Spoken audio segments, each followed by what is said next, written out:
All right, Shalom. I want to start by saying Kahalo Yahweh, Bahashem Yahushai, Bahashem Wakakadash. Double honor to the powers of Israel, aka the powers of Great Millstone, and peace and love to all the Akim. Continue to preach his truth and all truth and sincerity. Now, real quick, this article, brother posted this, and I saw, I believe it's yesterday or the day before. I believe it was yesterday, actually. And brother posted it. You know, I actually come across a lot of brothers, a lot of good information on brothers' platforms or the social medias and whatnot, whether it be Instagram, Facebook. You know, that's really all I'm really mess with. And you know, we also have brothers amongst our kin. We have a group chat. So anyway, so I came across this on a brother's Instagram. Brother posted this, and it kind of threw me. I was like, "Oh, what?" And it reads, and I'm just reading. This is from the New York Post, and it reads: "Man who allegedly threatened NYC synagogue is Jewish, kin of Holocaust survivor." Okay. Let's do here. It says Matthew Marrer, who was one of the men plot. So he's one of the men. I believe it was two or three men. I believe it's two guys, and he was one of the guys. So little behold, one of the guys is actually Jewish.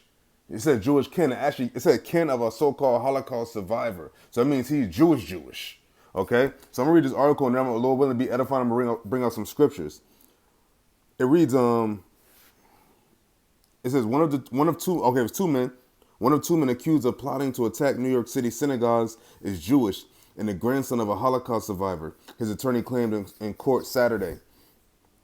Matthew Maharar, 22, was ordered held on $150,000 bail at his arraignment in Manhattan criminal court on charges of criminal possession of a weapon.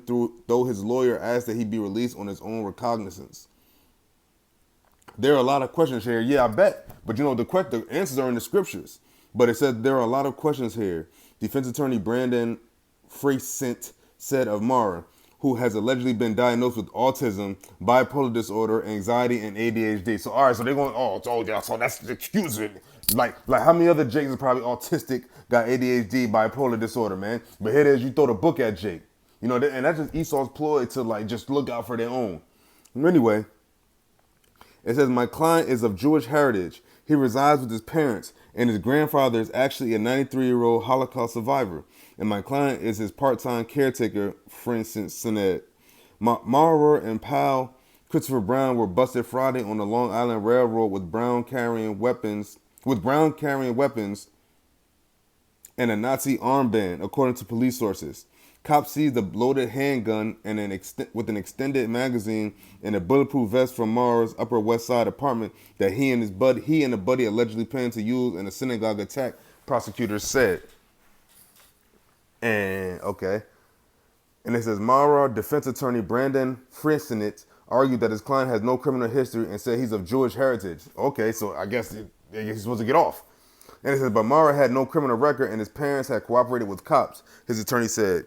The accused had spent time in homeless shelters before moving in with his parents about a year ago, the attorney added. Based on that, judge, my client should not be implicated in anything involving hatred towards his own people and his own religion, he said. But this motherfucker was threatening, he had a bunch of weapons. Well, he had a weapon in a bulletproof vest. And it says Assistant District Attorney Emilio Hernandez said Mara and Brown traveled to Pennsylvania together and bought the gun with intent to use it in an attack at a synagogue. So how the fuck is this dude's lawyer saying, oh, he shouldn't basically be judged for being hateful against his own people? But this nigga just bought it. He traveled to Pennsylvania from New York, came back to New York, and he's going to attack a synagogue. And it said the FBI and NYPD had been on the trail of Maurer and Brown, a diagnosed schizophrenic who recently told family members that he wanted to go to New York and buy a gun, sources said. The parents of this defendant alerted police officers to the existence of a firearm within the backpack of the defendant inside the defendant's apartment, Hernandez said. Damn, snitched on the son? Prosecutors claimed the pair were aware that police were looking for them and decided to leave the firearm in the backpack in the apartment.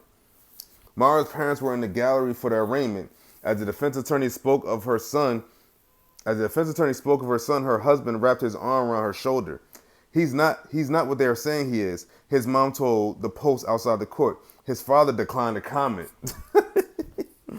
As Amara is due back in court Wednesday, Brown, 21, is charged with making terroristic threats, aggravated harassment, and criminal possession of a weapon. The NYPD said he was not arraigned Saturday. So basically, it don't seem like shit happened so far, and they got to go back to court. but they was found with weapons and a bulletproof vest. But they're trying to say, oh, he's autistic. He has bipolar disorder. He has anxiety. He has ADHD. Well, tell a motherfucker to get in line. Charge his ass, just like you would do niggas, man. Somebody with intent to intent, and he's supposed to just threatening his own, and threaten. He's Jewish. So how? So is that? So is that? That's an actual domestic terrorist because he's threatening his own people. That's what a domestic terrorist is. So let's get to the scripture. I just only got two scriptures, but it shows that what the Lord is doing to this kingdom, he's putting these devils against themselves, man.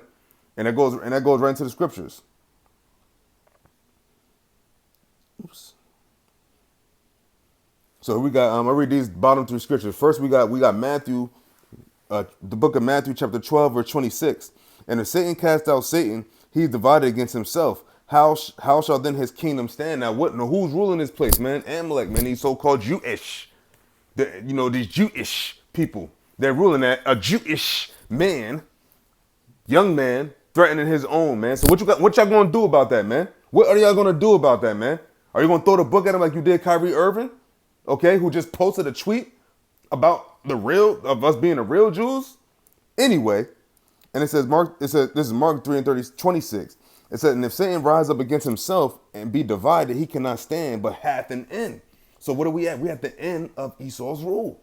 Because with this kind of stuff happening right here, this is something that it threw brothers for a doozy, because it threw me for a doozy. And it threw a lot of brothers in my church for a doozy. Like, oh shit, like, it's one of those things that you see and it's like, it's a prophecy playing out, but it's like, you never, the Lord plays it out a certain way you want sometimes you don't expect. And that's pretty much it in that. And I got one more because this is actually what the Lord says is going to happen to the other nations. So we're going to go to the book of Deuteronomy, chapter 30, and I believe that.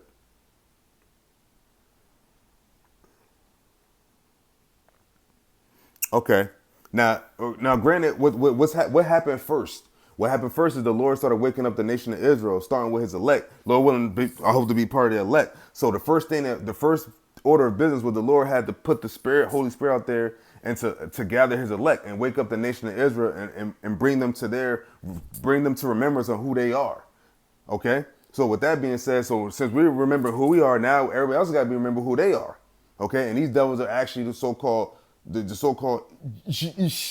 people are of the nation of Edom.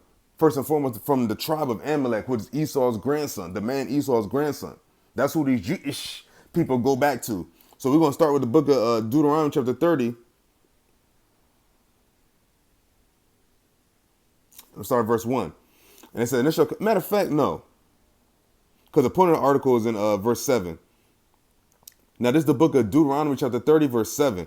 And it says, and the Lord thy God will put all these curses upon thine enemies and on them that hate thee, which persecuted thee. Now, who's the one that hates us and persecuted us the most? These rats, man. They're the ones that persecuted us and hate us the most. But first, what the Lord said he's going to do. Now we're going to go back to the top verse. And it says, and it shall come to pass, when all these things are come upon thee, the blessing and the curse, which I have set before thee, and thou shalt call them to mind among all the nations, whether the Lord thy God hath driven thee. Now the Lord scattered the nation of Israel throughout the four corners of the earth. And it says, and thou shalt return unto the Lord thy God, and shalt obey his voice according to all that I command thee this day, thou and thy children, with all thine heart and with all thy soul. And that's what the Lord is going to bring. That's what the Lord is bringing back right now. And it says, and that then the Lord thy God will turn thy captivity and have compassion upon thee, and will return and gather thee from all the nations, whether the Lord thy God hath scattered thee. Because that was one of the curses in the book of Deuteronomy 20th chapter, I believe the 64th verse. And it says, if any of thine be driven out of the outmost parts of heaven, from thence will the Lord thy God gather thee, and from hence will he fetch thee, which is go catch us. And the Lord thy God will bring thee into the land which thy fathers possessed, and thou shalt possess it, and he will do thee good, and to multiply thee above thy fathers. And the Lord thy God will circumcise thy heart, and the heart of thy seed, and the seed that's been scattered across the four corners of earth amongst these other nations, to love the Lord thy God with all thine heart and with all thy soul, that thou mayest live. That's not them, because look what you have right now. If they're in the land of Israel, this shouldn't be happening. And they're not even in the land of Israel. This motherfucker is over here. Okay? And it says, verse 7, it says, and the Lord thy God will put all these curses upon thine enemies and on them that hate thee, which persecuted thee. Which goes back to these. See, look, man who allegedly threatened NYC synagogue is Jewish kin of Holocaust survivor. It don't get much more plainer than the prophecies coming to pass. That's how you know for sure we in the last days of this devil's kingdom, man. Versus this event right here happening. And who knows what could have triggered this dude's, mind to do this. He could have, all the stuff was happening, whether it be the, hearing that, they're not the real Jews, or hearing, what the whole thing with Kyrie Irving, Kanye West. All these things could cause these young Jewish people to ask questions. And they could maybe not be getting the answers that they seek. Who knows? I don't know what triggered this dude to do this. But at the end of the day, it's all through the spirit of Yahweh Bashim El Shai's prophecies coming to pass, man. And with that, I'm like, Lord willing, this is edifying. I didn't want to make it too long. I just wanted to bring that out.